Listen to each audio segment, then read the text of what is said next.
صباح الخير يا حاج. يا أهلا يا حاجة، صباح النور. أنا عايزة أتطلق يا حاج. حاضر يا حاج.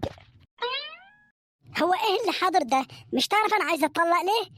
والله أنت كبيرة وأكيد عارفة مصلحتك، وأكيد عندك الأسباب المنطقية اللي تخليك تطلب الطلاق. كبيرة في عينك، أنا لسه صغيرة، اتكلم عن نفسك. هتطلقني إمتى؟ ها؟ وقت ما تحبي. طب والعيال؟ زي ما أنت عايزة. لا يا أخويا، زي ما القانون بيقول العيال يفضلوا في حضانتي لحد سن ال18. وماله، ولا يهمك، ولو عايزاهم يقعدوا عندك طول العمر مفيش مشكلة.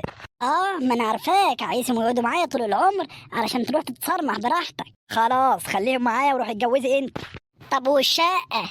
خديها مسامحك، وأنا أشوف لي أي مكان تاني أقعد فيه. مسامحني ده إيه؟ أنت هتبكشش عليا ولا إيه؟ دي الشقة من حق الزوجة. وماله، مش مشكلة، أنا هشوف لي مكان تاني أقعد فيه. هتسيب لي الشقة الخربانة دي وتروح انت في شقة جديدة؟ لا، انت تطلقني وتقعد معانا هنا. حاضر. على فين؟ بعد إذن سيادتك هدخل الحمام، ممكن؟ ممكن، بس لو عملت حاجة في نفسك كده ولا كده انا مش مسؤولة عنك. يعني بذمتك أعمل حاجة في نفسي قبل ما أدوق الكيكة اللي أنت شارياها؟ شاريها ايه؟ ده انا اللي عاملاها بنفسي.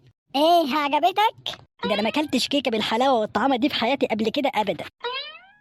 طيب انا داخلة اعمل لك كوباية شاي واجيب لك حتتين من الكيكة كده علشان تروق دمك. تسلم إيدك يا حسنية. هي كده الستات يتخانقوا زي ما هم عايزين ويتبسطوا ويفرحوا زي ما هم عايزين حسب هرموناتهم. يعني يا عزيز الرجل ما تحطش في نفسك وتزعل، زي ما انت شايف كده شوية يتخانقوا وكلمة واحدة ترضيهم. وسع بالك وما تحطش في نفسك، دول اللي هيحط عقله بعقلهم يبقى يعوض عليه ربنا، هم كده مجانين.